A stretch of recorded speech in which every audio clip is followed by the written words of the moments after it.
10 hari bulan Mac, memang betul kita sebenarnya dalam kawasan ataupun gelombang kedua COVID-19.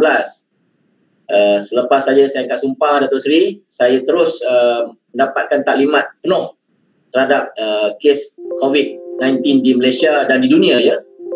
Dan selepas mesyuarat tersebut, saya mengambil keputusan untuk pergi ke KLIA terus untuk melihat border control, macam mana kita perlu mengelak kes-kes import ke dalam negara ya. Kerana gelombang pertama daripada China, Wuhan tu pun terlepas masuk ke negara kita kerana kita tidak buat border control ya. Jadi Datuk Seri, saya terus menasihat Jemaah Menteri pada hari Rabu untuk memastikan bahawa kita dapat atasi COVID. Dan Alhamdulillah, pandangan-pandangan daripada Kementerian Kesihatan terhadap kes ataupun COVID-19 ini dipandang serius. Maka kita lock 4 negara ya, hari Rabu tu petang. Kita claim 4 negara iaitu Iran, Itali, Korea Selatan dan juga Wuhan, Hubei di China Betapa seriusnya kita berani untuk lock kita punya negara daripada negara asing selain pada negara-negara lain yang hari ini dapati kes-kes COVID meningkat.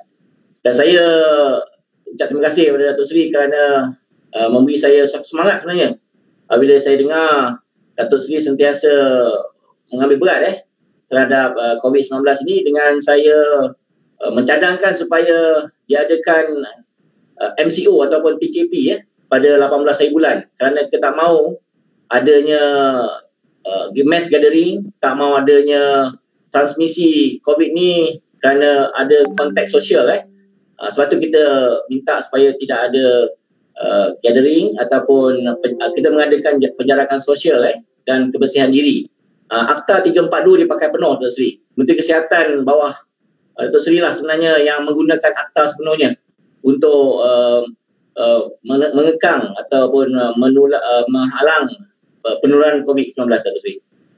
Alhamdulillah, saya lihat terdapat koordinasi yang baik bukan hanya di peringkat Jemaah Menteri, peringkat Kabinet, tetapi Majlis Keselamatan Negara sama-sama dengan agensi utama di dalam penguatkuasaan PKP ini. Dan saya lihat sendiri Datuk Dr. Adham pergi ke beberapa tempat saya lihat dalam media sosial di mana sebagaimana yang dijelaskan tadi, KLIA adalah tempat pertama.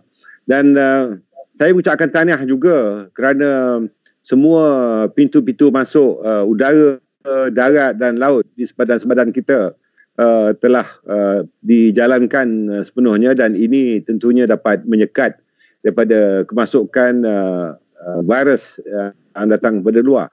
Soalnya mungkin dulu ketika masalah ini hanya timbul di Wuhan, kerajaan ketika itu agak lewat sedikit mengambil tindakan, tetapi Alhamdulillah sejak Yang Berhormat Tan Sri Muhyiddin mengambil alih dan Dr. Adham sebagai Menteri Kesihatan bersama-sama dengan menteri lain, langkah-langkah proaktif telah dilakukan.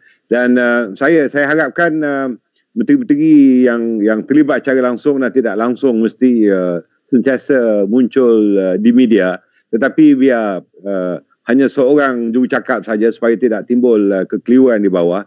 Dan yang penting koordinasi ini telah berjalan dengan baik setakat ini, dan saya harapkan supaya ia dapat diteruskan. Dan Datuk kena kerap muncul di dalam social media dan media konvensional supaya rakyat dapat melihat bahawa Menteri Kesihatan berada di barisan hadapan sama-sama dengan Perdana Menteri dan Menteri Perikanan yang lain dalam menangani masalah COVID-19 ini.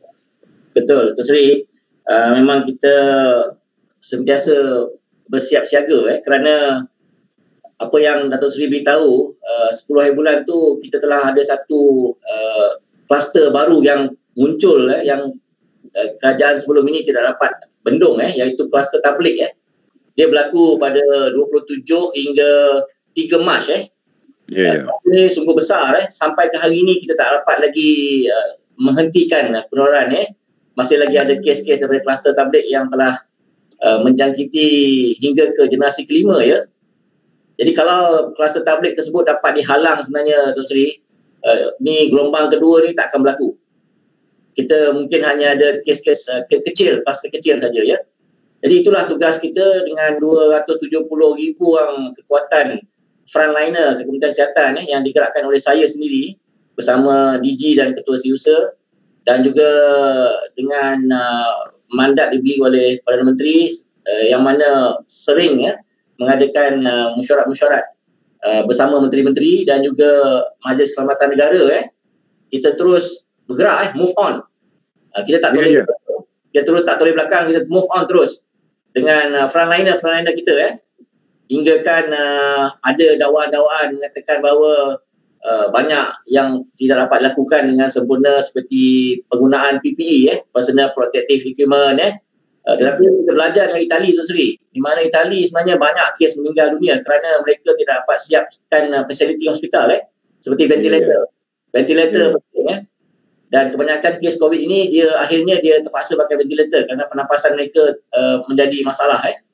Dan saya yakin bahawa apa yang saya buat telah pun diiktiraf oleh dunia Tuan Sri. Saya telah buat video conferencing dengan WHO 500 negara. Saya live conferencing. Kemudian saya live video conferencing dengan Menteri Kesihatan China dan Menteri Kesihatan Singapura ya. Kemudian saya live conferencing dengan menteri-menteri ASEAN dan ASEAN Plus 3. Juga bersama Perdana Menteri kita dapat buat live conferencing dengan Perdana Menteri di ASEAN dan ASEAN 3 iaitu Korea, Jepun dan China. Jadi saya rasa bertuah lah kerana dapat berhubung dengan masyarakat dunia untuk mengatasi pandemik COVID-19 itu sendiri. Dan saya yakin media sosial yang membantu saya hari ini secara maya ataupun konvensional memang tagline saya itu kita mesti menang. Betul. Saya ucapkan tahniah terutamanya selain pada Datuk sendiri frontliners kita dengan kesiapsiagaan bukan hanya dalam aspek kesihatan. Kita lihat petugas-petugas seperti doktor, jururawat dan kita lihat bahawa fasiliti hospital kita juga berada di dalam tahap yang cukup bersiap-siaga. Malah makmal kajian mengenai pandemik ini oleh makmal Kementerian Kesihatan juga telah memperlihatkan satu langkah ke hadapan, dan saya berdoa agar dapatan kajian ini dan juga penyelesaian ini dapat dibuat oleh makmal-makmal di bawah Kementerian Kesihatan. Dan saya nak bertanya, bagaimana penglibatan hospital dan doktor dari hospital swasta, Datuk? Ya, kita memang betul apa Dr. Sri anggapkan bahawa kesiapsiagaan kita. Saya selepas jadi menteri, saya telah pun gazet 40 hospital COVID khusus untuk COVID 7, yang COVID dengan non-COVID 40 dan saringan 118 Dr. Sri. Dan makmal kita ada 43 makmal sekarang ni. Daripada mula kecil kita dapat menguji sampel sehingga 11,000 satu hari sekarang makmal. Dan makmal swasta juga bekerjasama. Cuma kita lihat kebanyakan masyarakat kita memang suka pergi ke hospital saringan kita lah daripada ke makmal sendiri.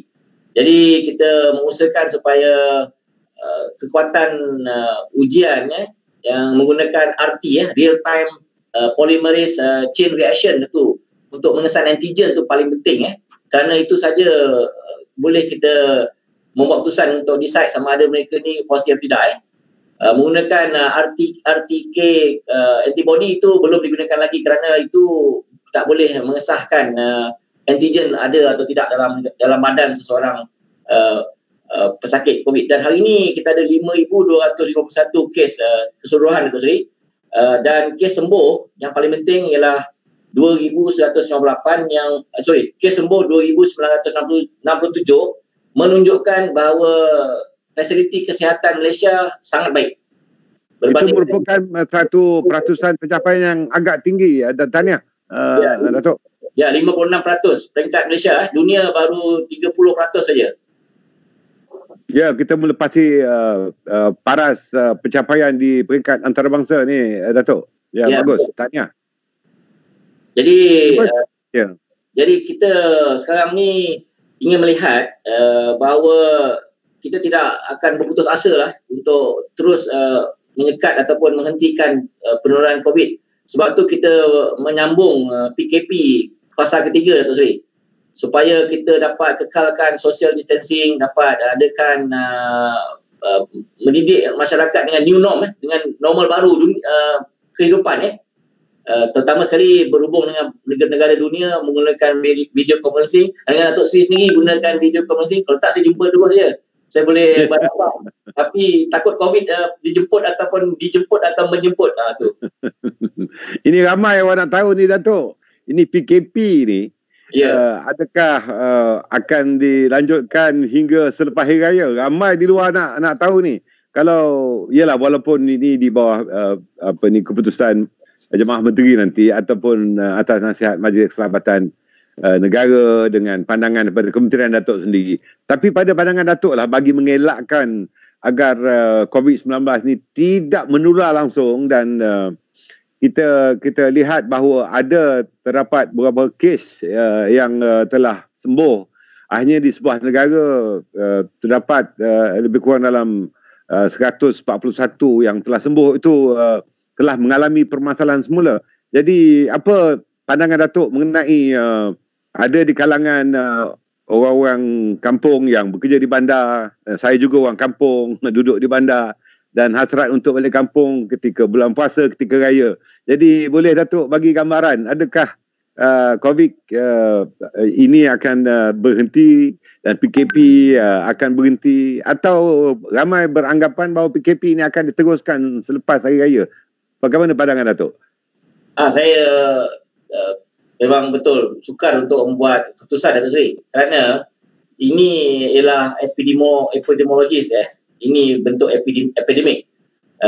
Kita lihat ada 3 negara dalam dunia yang mengeluarkan mereka daripada PKP, tetapi ada research, ada naik balik kes COVID, dan mereka sekarang dah mula amalkan semula balik MCO atau PKP.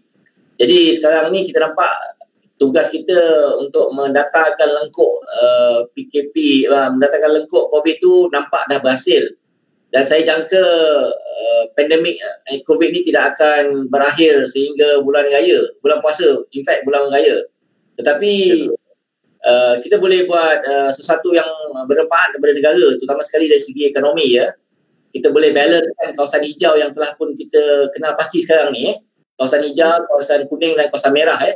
Dan kawasan merah dah tinggal tak berapa je, tinggal lebih 40 saja. Tetapi kawasan hijau telah meningkat dengan banyak. Bermakna kawasan hijau ni kita dah boleh longgarkan PKP. Walaupun kita tak boleh benarkan satu COVID pun hidup dalam Malaysia ni. Betul, saya amat bersetuju. Saya lihat di media, terutama media elektronik, yang memperlihatkan bahawa selebriti kita juga membantu mereka muncul, memberikan nasihat, dan media menggambarkan bagaimana keadaan mereka apabila terkurung di rumah bersama dengan ahli keluarga. Datuk, saya ingin mencadangkanlah mereka yang telah sembuh mungkin boleh jadikan testimoni untuk kerap muncul dan memberikan nasihat sepanjang masa mereka di kuarantin atau ketika mereka berada di ICU, bagaimanakah sengsaranya dalam keadaan itu. Jadi kalau dapat mereka juga muncul di media elektronik supaya dapat memberikan nasihat kepada mereka yang tidak positif atau yang terus di kuarantin, untuk terus memberi kerjasama kepada kerajaan untuk membantu agar social distancing ini dapat terus dilakukan. Walaupun saya tahu kekangan duduk di rumah, ada permasalahan yang pelbagai kerana terlalu lama, tapi saya fikir kita tidak ada pilihan melainkan untuk berada di dalam keadaan yang istiqamah, berada dalam keadaan redha supaya virus ini dapat disekat 100% daripada merebak di negara kita. Ya, memang saya lihat kita kena kategorikan kepada penduduk negara kita.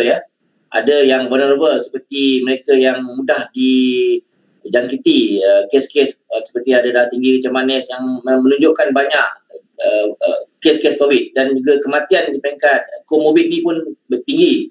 Sebab itu kita perlukan sokongan selebriti, artis dan juga mereka yang boleh menjadi sebagai social media influencer ya. Juga media konvensional yang boleh sampai ke seluruh pelosok negara ya, memaklumkan dan juga memberitahu dan mencadangkan perkara-perkara yang perlu dilakukan. So, untuk itu saya telah gerakkan beberapa kalangan selebriti yang tampil untuk membantu dengan menyediakan info-info yang baik untuk disampaikan yang mereka boleh influence rakyat. Yang kedua, di KKM sendiri pun kita sentiasa mengeluarkan standard operating procedure ataupun infografik yang boleh rakyat senang atau mudah patuhi. Di samping kita juga sebenarnya boleh menunjukkan bekas pesakit COVID, tetapi kita kena minta izin dengan mereka tu Sri. Kerana Akta Perlindungan Personal Data Protection Act yang kita kena jaga, kerana stigma orang yang kena COVID ni seolah macam mereka ni diasingkan. Sebenarnya tidak ya. Mereka berjaya melalui COVID tu yang penting. Dan sembuh sepenuhnya. Dan mereka juga perlu di kuarantin lagi selama 14 hari kerana kontak-kontak mereka masih lagi ada dalam kalangan mereka sekiranya mereka terdedah ya. Ya. Datuk, saya ingin ucapkan terima kasih dan tahniah pada Menteri Timbalan Menteri daripada Kerajaan Perikatan Nasional yang turut menyumbangkan di beberapa kawasan parlimen yang tidak diwakili oleh ahli-ahli parlimen dari Perikatan Nasional. Namun oleh kerana kita tahu bahawa coronavirus ini tidak mengenal parti politik, tidak ada sepadan agama, tidak mengira warna kulit. Saya harap mungkin Datuk boleh bawa juga ke MKN atau Jabatan Menteri agar di kawasan-kawasan parlimen yang tidak diwakili oleh ahli-ahli parlimen Perikatan Nasional juga harus diberikan sumbangan supaya rakyat keseluruhannya dapat merasakan bahawa kerajaan ini adalah sebuah kerajaan yang adil dan tidak mengira warna kulit, tidak mengira sepadan politik dan agama, agar masalah COVID ini dan mereka yang terpaksa berada di rumah dapat kita bantu sepenuhnya, Datuk. Ya, betul. Alhamdulillah lah Kerajaan Perikatan Nasional yang Datuk Seri sendiri akui, kita memang sedia membantu mereka-mereka yang tidak dapat bersama-sama dalam kerajaan ataupun mereka yang berkedudukan dalam parti ataupun dalam jemaah ataupun yang kita akui COVID ini tidak mengenal sesiapa pun dia boleh tembus kecuali kita dapat jarak sosial tu yang penting atau tiada penularan. Jadi Datuk Seri memang saya akan bawa ke peringkat menteri-menteri dan saya sendiri sedialah mengeluarkan sedikit bantuan untuk kawan-kawan kita yang sedia menerima lah. Mudah-mudahan berkat kesabaran, kesabaran dan juga istiqamah kita mengharungi COVID-19 punya wabak ni membantulah Ini sebenarnya ujian bagi kita, Datuk Seri, dan saya yakin dunia juga berperanan besar dalam hal menyekat penularan. Tapi di Malaysia saya yakin kita lebih cepat untuk atasi masalahnya. Terima kasih Datuk. Kalau dapat kita sama-sama membaca dan mengambilkan doa ringkas sebagaimana yang terdapat di dalam hadis Muslim dan Tirmizi, bahawa kita digalakkan untuk membaca Bismillahirrahmanirrahim la yadurru ma'ismihi syai'un fil ardi wala fis sama' wa huwas samiul alim 3 kali sebelah pagi dan sebelah petang. Mari Datuk sama-sama kita mengaminkan doa ini. Bismillahirrahmanirrahim. Alhamdulillahirabbil alamin wassalatu wassalamu ala asrafil anbiya'i wal mursalin wa ala alihi wa sahbihi ajma'in. Bismillahirrahmanirrahim. La yadurru ma'ismihi syai'un fil ardi wala fis sama' wa huwas samiul alim. Bismillahirrahmanirrahim. La yadurru ma'ismihi syai'un fil ardi wala fis sama' wa huwas samiul alim. Bismillahirrahmanirrahim. La yadurru ma'ismihi syai'un fil ardi wala fis sama' wa huwas samiul alim. Amin. Rabbana atina fid dunya hasanatan wa fil akhirati hasanatan wa qina azaban nar. Fa inna jatal ma'brar. Ya Aziz, ya Ghaffar, ya Jabbar, ya Rabbal alamin. Sallallahu ala sayyidina Muhammadin wa ala alihi wa sahbihi ajma'in. Walhamdulillah rabbil alamin. Taqabbalallahu minkum. Saya ingin ucapkan terima kasih pada Datuk dan insya-Allah kita jumpa lagi dalam program Hello Hello yang akan datang, Datuk. Ya, terima kasih Datuk Seri. Terima kasih. Assalamualaikum. Salam. Perjalanan ini terasa sangat menyedihkan. Sayang engkau tak duduk di sampingku kawan. Banyak cerita yang mestinya kau saksikan di tanah kering bebatuan. Oh, oh, oh, oh,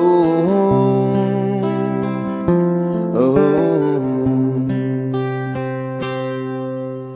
Tubuhku terguncang dihempas batu jalanan.